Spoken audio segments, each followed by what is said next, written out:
آپ نے ارشاد فرمایا اپنی بیویوں کے لیے زیب و زینت اختیار کرو، میں قربان جاؤں۔ میں تو آپ کو نبی کا دین بتا رہا ہوں، آپ کہتے تو دین بڑا اوکھا کام، بیوی واسطے چنگے کپڑے پاؤنا اوکھا کام۔ میرے نبی نے کہا اپنی بیویوں کے لیے زیب و زینت اختیار کرو۔ سبحان اللہ۔ عورتوں سے کہا، واہ واہ، قربان جاؤں، اشارتاً ہمیں مردوں کو صراحتاً، عورتوں کو اشارتاً، اپنی بیویوں کے لیے زیب و زینت اختیار کرو۔ بنو اسرائیل میں زنا اس لیے پھیلا کہ مردوں نے بیویوں کے لیے زیب و زینت چھوڑ دی تو وہ غیر مردوں کی طرف مائل ہو گئیں۔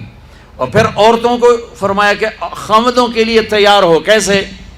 آپ نے فرمایا جنت کی حور اپنے خامد کے لیے ایسے تیار ہوگی جیسے ام سلمہ میرے لیے تیار ہوتی ہیں۔ سبحان اللہ، سبحان اللہ۔ ابھی عورتوں نے شادی پہ جانا ہو تو بیچارے مرد دی مصیبت آئی ہوندی ہے، وہ ترائے جتیاں تروٹ جاندیاں کپڑے ڈھو ڈھو کے، اور خامد کے لیے تیار ہونا ہو تو انہوں موت پہ جاندی۔ اپنے خامدوں کے لیے تیار ہو ورنہ وہ اور عورتوں کی طرف مائل ہو جائیں گے۔ یہ اس میں خفیہ پیغام ہے۔ میرے نبی حیا والے ہیں، پاکیزہ زبان، پاکیزہ ذات۔ مردوں کو صراحتاً فرما دیا اپنی عورتوں کے لیے تیار ہوا کرو۔ بنو اسرائیل میں اس وجہ سے فحاشی پھیلی۔ اور پھر اشارتاً جنت کی حور اپنے خامند کے لیے ایسے تیار ہوتی ہے جیسے ام سلمہ اللہ کے رسول کے لیے تیار ہوتی ہیں۔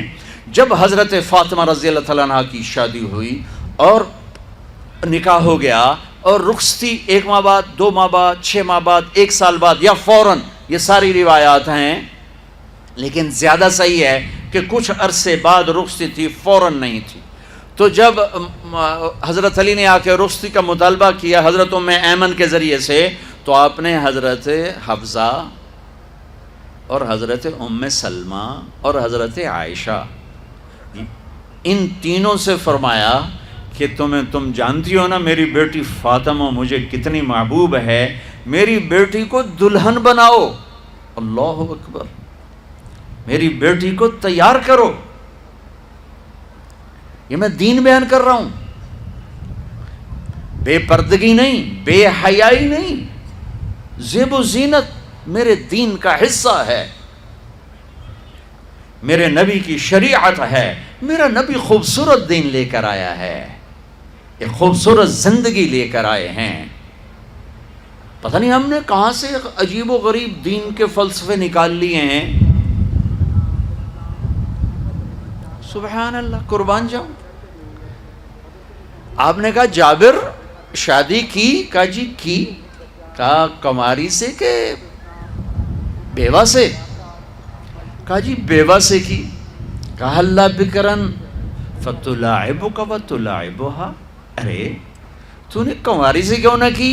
وہ تجھ سے کھیلتی تو اس سے کھیلتا۔ میں میرے نبی کا دین بیان کر رہا ہوں۔ آپ کیا سمجھنا صرف رمضان کے روزے رکھنا دین ہے؟ ہاں وہ دین ہے، بہت بڑا حصہ ہے دین کا۔ عبادت میرے دین کی بیس ہے، بیس ہل گئی تو ساری عمارت گر جائے گی۔ نماز نکل گئی، روزہ نکل گیا، زکوٰۃ نکل گئی، حج نکل گیا، پیچھے کیا رہ گیا؟ ساری عمارت ٹوٹ گئی۔ لیکن یہ بیس کو عمارت نہیں کہتے، ہاں بیس پر عمارت کھڑی ہوتی ہے۔ میں عمارت کے کچھ خد و خال بتا رہا ہوں، کچھ نقش و نگار بتا رہا ہوں کہ میرا نبی دین کی عمارت ہمیں کیسے دے کر گئے۔ کبھی آپ نے میلا کپڑا نہیں پہنا، پرانا کپڑا پہنا، پیوند لگا کپڑا پہنا، میلا کپڑا زندگی بھر نہیں پہنا، زندگی بھر۔ اور آپ کے بدن مبارک سے، آپ کے پسینے سے ایسے خوشبو آتی جیسے مشک سے خوشبو آتی، دنیا کے سب سے مہنگی خوشبو۔ آپ حضرت ام سلیم کے گھر میں آرام فرما رہے تھے دوپہر کے وقت، تو آپ یوں کر کے سوئے ہوئے تھے، یوں یہ کوہنی آگے نکلی ہوئی تھی۔ آنکھ کھلی تو دیکھا ام سلیم نے یہاں بوتل رکھی ہوئی، یہاں تو آپ نے کہا کیا کر رہی ہو؟ تو کیا تھا، چونکہ گرمی، پنکھے تو ہے نہیں، پسینہ یہاں سے نیچے گر رہا تھا، ام سلیم نے نیچے بوتل رکھی ہوئی تھی اور وہ سارا پسینہ اس کے اندر جمع کر رہی تھی. کہا ام سلیم کیا کر رہی ہو؟ کہا یا رسول اللہ یہ آپ کا پسینہ اکٹھا کر رہی ہوں، یہ مشک سے زیادہ خوشبودار ہوتا ہے. میرے نبی نے کبھی گندے کپڑے نہیں پہنے، کبھی میلے کپڑے نہیں پہنے، پرانا پہنا ہے، پیوند لگا پہنا ہے، میلا نہیں پہنا. میرا دین یہ نہیں کہتا کہ ایسی شکل میں آ جاؤ کہ لوگ بھاگنے لگ جائیں. سب سے زیادہ عزت اہمیت دو. شادی کے بعد ماں باپ کا حق پیچھے، بہن بھائیوں کا حق پیچھے، حتیٰ کہ اولاد کا حق بھی پیچھے ہے، اور خاوند کا حق پہلے ہے.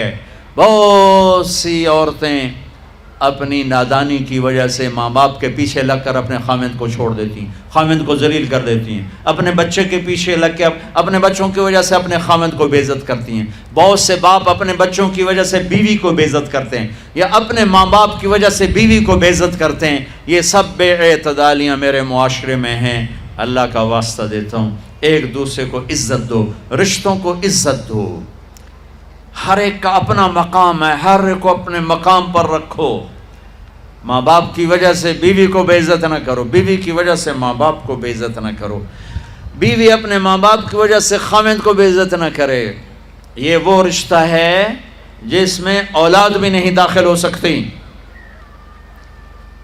اولاد کو بھی پیچھے کیا گیا ہے خاوند اور بیوی کے رشتے میں. اور یہ وہ رشتہ ہے جس سے میرے اللہ نے اپنی نشانیوں میں سے ایک نشانی بتایا ہے. ایک نشانی، من آیاتہ ان خلقکم من تراب. میں ٹپس پڑھتا ہوں آیات کے، ساری آیت نے. میری بہت بڑی نشانی تو میں مٹی سے بنایا. واقعی نشانی ہے نا بھائی؟ ارے بولو. من آیاتہ خلق السماوات والارض. میں نے ایک آیت چھوڑ دی، بعد میں پڑھوں گا. میری بہت بڑی نشانی زمین آسمان کا بننا. واقعی بہت بڑی نشانی. من آیاتہ منامکم باللیل والنہار. میری بہت بڑی نشانی تمہارا سو جانا اٹھنا. واقعی بہت بڑی نشانی. من آیاتہ یریکم البرق خوفا وطمعا. میری بہت بڑی نشانی بادل، بجلی، گرج، بارش. واقعی. من آیاتہ ان تقوم السماء والارض بامرہ. میری بہت بڑی نشانی زمین آسمان کھڑے ہوئے ہیں. من آیاتہ ان یرسل الریاح مبشرات. میری بہت بڑی نشانی کہ گرم ہوائیں ایک دم ٹھنڈی ہو کر بادل لے کر آتی. اب میں وہ آیت پڑھتا ہوں جو میں نے چھوڑ دی تھی، اور جو شاید آپ نے اس اینگل سے کبھی سوچا نہ ہو کہ اللہ کس چیز کو اپنی نشانی کہہ رہا ہے اور کتنی بڑی بڑی نشانیوں میں اس کو لا رہا ہے. میری بہت بڑی نشانی مٹی سے بنایا، میری بہت بڑی نشانی زمین آسمان بنایا، میری بہت بڑی نشانی جاگنے سونے کا سلسلہ بنایا، میری بہت بڑی نشانی بارش، بجلی، گرج، چمک، میری بہت بڑی نشانی زمین آسمان کا تھمے رہنا، میری بہت بڑی نشانی ہواؤں کا بادل لانا. اب سنو، من آیاتہ ان خلق لکم من انفسکم ازواجا لتسکنوا الیہا وجعل بینکم مودۃ ورحمہ ان فی ذلک لآیات لقوم یتفکرون. اللہ اکبر. صرف یہاں یتفکرون کا لفظ اللہ لے کر آئیں کہ غور کرو گے تو پتہ چلے گا نشانی کیا. میرا اللہ کہہ رہا ہے کہ میری بہت بڑی نشانی ہے کہ میں نے خاوند اور بیوی کا رشتہ بنایا. کبھی یہ اس طرف دھیان گیا ہے کہ یہ جو ہم خاوند بیوی بیٹھے ہیں یہ اللہ کی بہت بڑی نشانی کبھی خیال ہے؟ اللہ اکبر. اللہ نے ماں باپ کا رشتہ بنایا، اسے نشانی نہیں کہا. اللہ تعالیٰ نے اولاد کا رشتہ بنایا، اسے نشانی نہیں کہا. اللہ نے دادے پوتے بھی جتلائے، اسے نشانی نہیں کہا. اللہ نے پھوپھی خالہ بھی بتائیں، دادیاں نانیاں بھی بتائیں، اسے اللہ تعالیٰ نے نشانی نہیں فرمایا. نشانی کسے فرمایا؟ خاوند اور بیوی، یہ میں نے رشتہ بنایا، یہ میری کتنی بڑی نشانی ہے. اس ایک رشتے کو باقی رکھنے کے لیے سینکڑوں آیات ہیں، سینکڑوں آیات. اور طلاق سے نفرت کا اظہار. میرے نبی نے کہا علی طلاق سے بچنا. جب طلاق دی جاتی اللہ کا عرش کانپ اٹھتا ہے.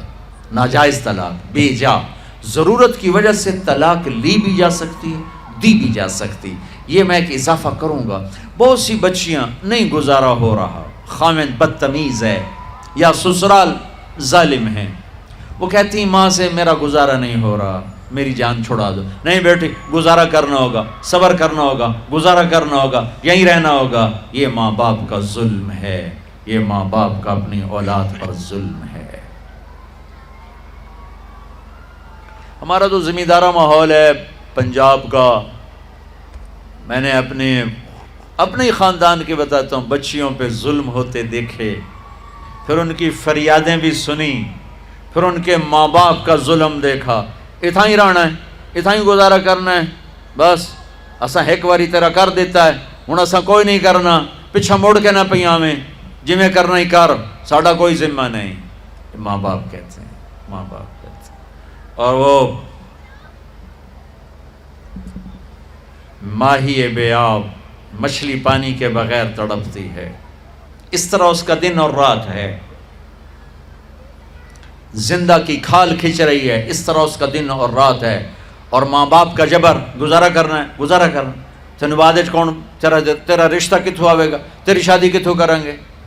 ابھی تو اس کو ذبح ہونے سے بچا لو. کل تو اللہ نے ہمیں اس کا مکلف ہی نہیں کیا کہ کل کیا ہوگا، کل کو آنے تو دو. پتہ نہیں کل کا دن ہے بھی نہیں کہ ہمارے مقدر میں یا نہیں. ہم کل کے لیے اپنی بچیوں کو ذبح کر دیتے. میں نے ان کو تڑپتے دیکھا. میں صرف اپنی فیملی کی بات اوروں کی فیملیوں کی بات جہاں جہاں تعلقات. کہیں رشتہ قریب کا ہے، لڑکی بدتمیز ہے، بچہ شریف ہے، وہ کہتا ہے ابا جی میں طلاق دینا چاہتا ہوں، میرا اس سے گزارا نہیں ہے، زبان شدید ہے. آئے میرے بھائیو، گھروں کی آبادی اللہ کی قسم، مالدار ہو یا غریب ہو، صرف اچھے اخلاق سے ہوتی ہے. اور گھروں کی بربادی مالدار ہو یا غریب ہو، برے اخلاق سے ہوتی ہے، برے اخلاق سے ہوتی ہے. دو واقعے اوپر نیچے ہوئے. ایک خاتون ملی، مجھے تعارف کرایا گا کہ ایک خاتون آ رہی ہیں، ان کے خاوند کھربوں پتی ہیں، کھربوں پتی. ٹھیک ہے جی آؤ.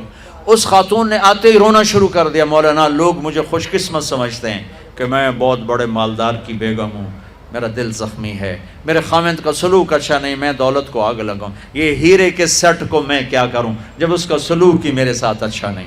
چند دن کے بعد ایک نوجوان ملا. مولانا میں اپنی زندگی سے تنگ ہوں، میری بیوی انتہائی بدتمیز ہے، انتہائی زبان دراز ہے، میں اپنی زندگی سے تنگ آ چکا ہوں، 3 بچے ہو چکے ہیں، طلاق دے نہیں سکتا، میں کیا کروں. یہ روزمرہ کے واقعات ہیں. تو ضرورت کے لیے طلاق دی جا سکتی ہے، لی جا سکتی ہے، نہ عیب ہے نہ تانا ہے، نہ ذلت ہے نہ کوئی داغ ہے. لیکن ابھی فیصل آباد سے ایک بچی ملی، اس کی بچی گود میں. طلاق کیوں ہو گئی؟ کہا سسرال نے کہا بچی کیوں پیدا ہوئی ہے، گھر واپس جا. طلاق دے دی. بچی پیدا ہونے پہ طلاق دے دی. پچھلے ہفتے ملا ہوں، پچھلے ہفتے. کیا قصور ہے جی، بچی پیدا ہوئی طلاق دے دی. اور یہ 3 دن پہلے اسلام آباد میں خاتون ملی کہ سسرال نے گھر سے نکال دیا. کیوں؟ 3 بچیاں گھر سے نکال دی. 3 بچیاں پیدا ہونے پر گھر سے نکال دیا. یہ بھی اسی دیس کی کہانی ہے، یہ بھی اسی دیس کی دکھ بھری داستان ہے. ظلم صرف وہ نہیں جو بھتہ کی پرچیاں آ رہی ہیں اور جو دہشت گردی ہو رہی ہے، یہ گھر جیسے وہ بہت بڑا ظلم ہے، ایسے یہ بھی بہت بڑا ظلم ہے کہ کہیں بچیاں ذبح ہو رہی ہیں، کہیں بچے ذبح ہو رہے ہیں.